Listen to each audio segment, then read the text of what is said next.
Kasi di po ba nagkaroon po siya ng press con at sinasabi niya kaya hindi siya pupunta bukas sa NBI dahil meron daw po siyang committee hearing na atenan. Kaya nga po, yun nga po yung pinarating sa akin ng mga kasama ko na para ang nangyari kami pa ang nagiging dahilan para o nagiging excuse para po hindi siya maka-attend.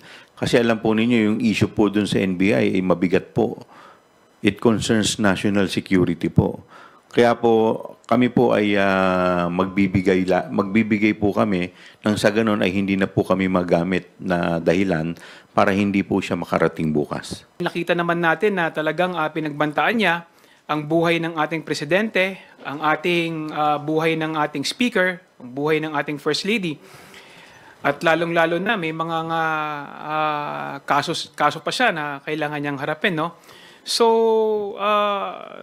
talagang tama din yung naging desisyon, no, ni Chairman Joel na ipagpaliban yung hearing bukas and harapin ni VP Sara yung mga